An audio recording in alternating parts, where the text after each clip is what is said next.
O Livro dos Médiuns, segunda parte, capítulo 2, das manifestações físicas das mesas girantes. Sejam bem-vindos ao canal.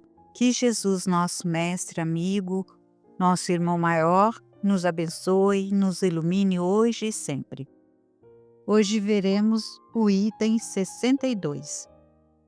Nenhum indício há pelo qual se reconhece a existência da faculdade mediúnica. Só a experiência pode revelá-la.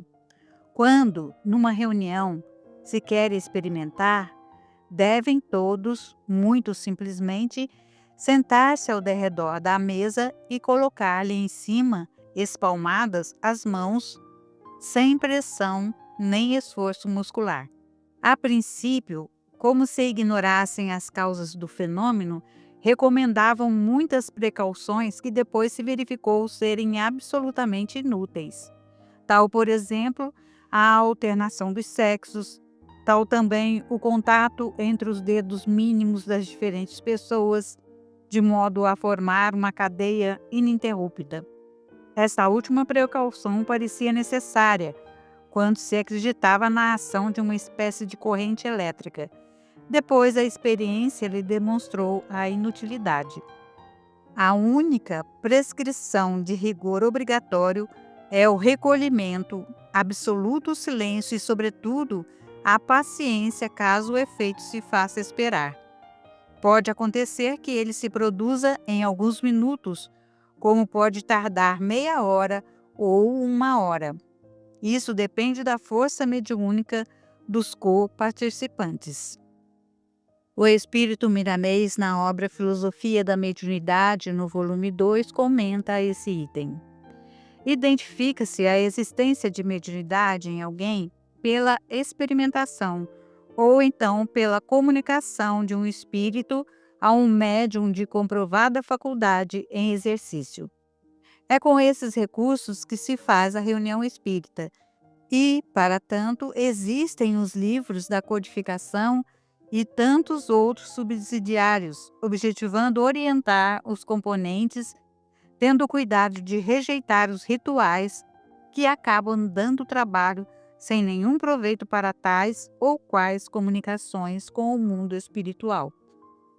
Os iniciantes da doutrina espírita devem estudar, começando pelas obras da codificação, para que não venham a cair no fanatismo, no desleixo para com a disciplina e no abandono do compromisso. As ações infelizes de médiuns despreparados levam os contraditores da doutrina a reafirmarem seu desprezo, sem verificarem que tudo na vida tem duas faces. Não pode existir o verdadeiro sem o falso, nem o falso sem o verdadeiro. A existência de um depende da existência do outro. Isso é uma filosofia antiga, que passa despercebida dos pseudo-sábios. Desde a antiguidade, os falsos profetas são desmascarados quando intentam investir sobre os verdadeiros para destruí-los. O verdadeiro espírita, particularmente o médium de comprovada idoneidade, não teme insultos nem procura se defender dos ataques, por saber que somente o tempo pode promover com mais segurança a defesa do que se chama verdade. Aconselhamos a todos os espíritas não se esquecerem da oração, aquela que não sai só dos lábios, mas aquela em que os sentimentos dela compartilham, de modo que os fios do pensamento sejam captados pelos benfeitores espirituais que possam atender o chamado. Vale muito, e como vale, a moral que deve ser vivida, a honestidade, o amor e a caridade, para que alguém do mundo espiritual encontre sintonia no medianeiro e se processe a comunicação cheia de luz, em se fazendo entendido na mensagem de educação evangélica para aqueles que se reúnem em busca de luz. Os espíritos superiores não buscam afeiçoar-se aos homens sem que haja harmonia mental entre uns e outros, haja vista o imperativo da justiça que se irradia em toda parte. Somente caímos no agrado das almas angélicas quando suas ideias são ouvidas e vividas entre nós.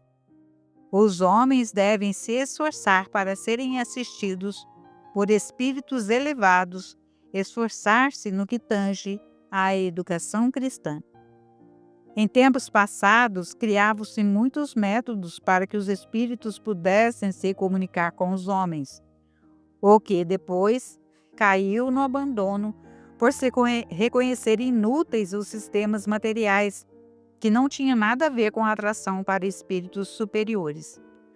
O único sinal que atrai os espíritos é, pois, a mediunidade, e a qualidade dos tais é pelo que se fala e se vive. Se queres comunicações sérias, é necessário que os médiuns sejam sérios e ninguém foge à sintonia. A doutrina dos espíritos indica o padrão moral de Jesus para que os médiuns sejam todos bem assistidos espiritualmente. Podemos traduzir esse padrão em amor e caridade.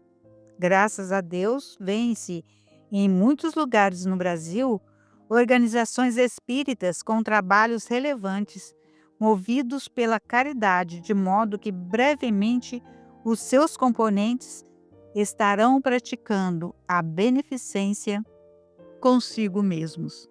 Eis o ideal dos agentes de Jesus que dão assistência a toda a terra. As manifestações físicas estão escasseando para dar lugar às inteligentes, ganhando tempo no modo pelo qual se instrui e disciplina a humanidade. A terra é um verdadeiro céu no que se refere à abundância de todas as ordens. Basta somente a compreensão das criaturas que governam e das governadas. Existe de tudo com abundância. Se queres assistir ao maior fenômeno da natureza, basta observar teus próprios pensamentos na sutileza da tua intimidade. É a maravilha das maravilhas e ainda mais, somente tu podes verificá-lo com acentuada certeza, e daí poderás partir para outras tantas maravilhas que compõem o todo que tu comandas e assistes em nome do Criador.